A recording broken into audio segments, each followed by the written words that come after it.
दोस्तों नमस्कार। मेरा नाम सत्यनारायण। अपने YouTube चैनल सुपर 30 के बैनर तले आप सबका मैं वेलकम करता हूँ, स्वागत करता हूँ। आई होप आप सभी लोग अच्छे होंगे। एक नए जॉब नोटिफिकेशन के साथ मैं पुनः उपस्थित हूँ। आज जो जॉब नोटिफिकेशन लेकर आए हैं वो आए हैं स्टेनोग्राफर। जो लोगों की स्टेनोग्राफर में काफी रुचि है और वो जानना चाहते हैं इस जॉब से रिलेटेड जॉब करना चाहते हैं तो उनके लिए वीडियो स्पेशल हो सकता है और वीडियो को स्किप ना करें और एक एक चीजों को जानकारी से ध्यानपूर्वक समझें। ऐसा करते हैं UK SSC personal assistant stenographer 2024 के द्वारा निकाली गई वैकेंसी है। कुल पद 257 है। महत्वपूर्ण विवरण इसके क्या है आइए सुनते हैं। फॉर्म जारी होने की तिथि जो है 24/9/2024 यानी कि फॉर्म निकलने वाला है।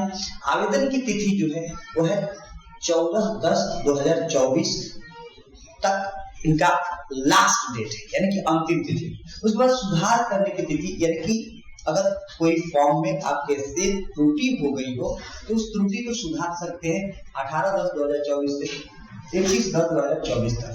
परीक्षा इसका पहले से निर्धारित कर दिया गया 18/8/12/2024 को इसका एग्जाम हो जाएगा और एग्जाम से पहले एडमिट कार्ड शो कर दिया जाएगा। पदों की विवरण 257 पद के लिए वैकेंसी है। वैकेंसी जो है 5 पदों में डिवाइड किया गया है। पहला एडिशनल प्राइवेट सेक्रेटरी, जिसके लिए 3 पोस्ट है। उसके लिए हिंदी इंग्लिश की टाइपिंग होनी चाहिए और 80 वर्ड पर मिनट इनकी स्पीड होनी चाहिए। इसके लिए और प्रति घंटा 4000 वर्ड इनको टाइपिंग करने आना चाहिए। इनके पास स्नातक की डिग्री होनी चाहिए। पर्सनल असिस्टेंट इसके लिए 234 पद है और 10+2 के लेवल पर है। और इंग्लिश स्टेनो यानी कि इंग्लिश टाइपिंग जो है स्टेनो में वो 100 वर्ड पर मिनट होनी चाहिए। हिंदी में 80 वर्ड पर मिनट होना चाहिए। स्टेनोग्राफर पर्सनल असिस्टेंट 15 10+2 लेवल पे है। हिंदी और इंग्लिश के लिए 80 वर्ड पर मिनट होना चाहिए। स्टेनोग्राफर कम डाटा एंट्री इसके लिए 3 पद है और 10+2 लेवल पे है और 2 इयर्स हाउस कीपिंग का अनुभव इनके पास होना चाहिए और 80 वर्ड पर मिनट इनके पास लिखने की टाइपिंग स्पीड होनी चाहिए। पर्सनल असिस्टेंट स्टेनोग्राफर ग्रेड 2 इसके लिए 2 पोस्ट है। 10+2 लेवल पे है और 2 वर्ष का हाउस कीपिंग का अनुभव इनके पास होना चाहिए और हिंदी में इनको टाइपिंग करने आना चाहिए। 80 वर्ड पर मिनट स्पीड होनी चाहिए। अब आयु सीमा के बारे में जानें। आयु जो है 18 वर्ष से लेकर 42 वर्ष तक के व्यक्ति भर सकते हैं इस फॉर्म को, अदरवाइज 42 वर्ष से ज्यादा को नहीं भर सकते हैं। आयु में छूट यूकेएसएससी के नियम के अनुसार आयु में छूट दी जाएगी। योग्यता आपके पास स्नातक जो की है वो भी भर सकते हैं और 10+2 की है वो भी भर सकते हैं।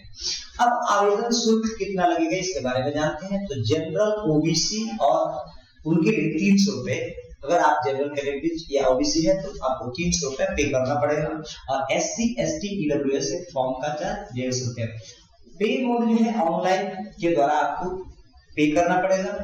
अब हम जानते हैं आवेदन कैसे करें। तो आवेदन के लिए आपको वीडियो के लिंक में जाना है। वीडियो के डिस्क्रिप्शन बॉक्स में वहां पर लिंक दिए गए हैं। पहला जॉब नोटिफिकेशन को क्लिक करके आप जॉब नोटिफिकेशन को क्लिक करके पूरी तरह से आप हर एक पॉइंट को ध्यानपूर्वक पढ़ें और जानें।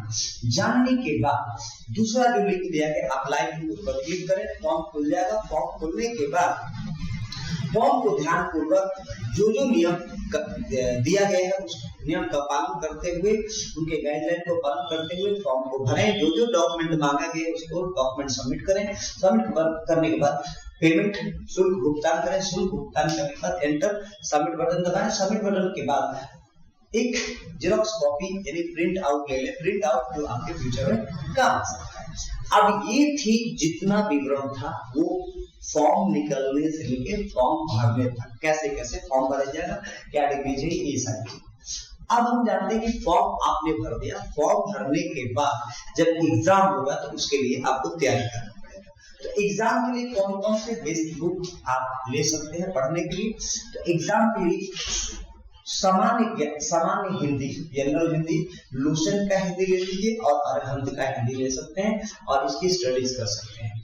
सामान्य ज्ञान यानी जनरल नॉलेज आपका जीके लूशन का ले लीजिए और मनोरमा ईयरबुक 2024 का ले लीजिए। उसके बाद चूंकि ये रिलेटेड जॉब कंप्यूटर का है तो कंप्यूटर ज्ञान अरिहंत कंप्यूटर अवेयरनेस और लूशन कंप्यूटर अवेयरनेस ये दोनों ले लीजिए। उसके बाद चौथा चूंकि ये जॉब जो है वो है स्टेनोग्राफर। तो स्टेनोग्राफर से रिलेटेड आपके पास नॉलेज दीजिए वो है क्या, प्रीतम शॉर्ट हैंड बुक और stenographer typist practice book by RPH educational board के द्वारा जो प्रैक्टिस बुक दिया गया है उसका अध्ययन करें और उसे पढ़ें। अब हम जानते हैं कि आपने फॉर्म भर दिया, फॉर्म के लिए एग्जाम के लिए बुक जो है वो आपने ले लिया। अब उसके लिए क्या क्या करना पड़ेगा, कैसे करना पड़ेगा, तो सबसे पहले जो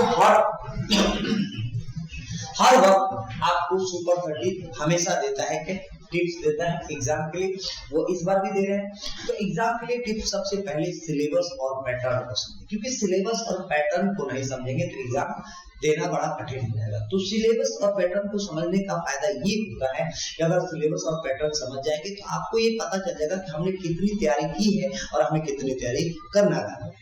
उसके बाद समय का प्रबंधन करें, क्योंकि समय का प्रबंधन बहुत जरूरी है। हर क्षेत्र में समय का प्रबंधन जरूरी है। समय का प्रबंधन करिए कि कब हमें क्या पढ़ना है, इनका चयन।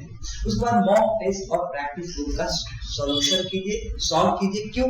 क्योंकि मॉक टेस्ट और प्रैक्टिस बुक से आप अपनी चीजों को पता लगा सकते हैं कि आप कितने पानी में हैं या आपकी तैयारी कितनी हुई है। इन सभी चीजों का आप पता कर सकते हैं और कितना तैयारी करना बाकी रह गया है वो तैयारी कर सकते हैं। स्टेनोग्राफी और टाइपिंग का प्रैक्टिस। देखिए ये जॉब चूंकि स्टेनोग्राफर और टाइपिंग का है तो इसलिए आपको बहुत लगातार प्रैक्टिस करना पड़ेगा। लगातार प्रैक्टिस करने के बाद तब जाके इसमें हो पाएगा। रेगुलर रिवीजन कीजिए, जो आप पढ़ रहे हैं उसका रेगुलर बेसिस पे रिवीजन कीजिए और उसके बाद अपने स्वास्थ्य का ध्यान रखिए, क्योंकि स्वास्थ्य है तो सब कुछ है, स्वास्थ्य नहीं है तो कुछ भी नहीं है। तो इसलिए ये वीडियो ज्यादा से ज्यादा उन लोगों के पास शेयर कीजिए जो स्टेनोग्राफर में रुचि रखते हैं, टाइपिंग में रुचि रखते हैं, उनके लिए वीडियो बहुत अच्छा हो सकता है। वीडियो को उन तक पहुंचाएं, लाइक कीजिए, सब्सक्राइब कीजिए और देखना जरूर और देखना ना भूलें। बहुत बहुत धन्यवाद।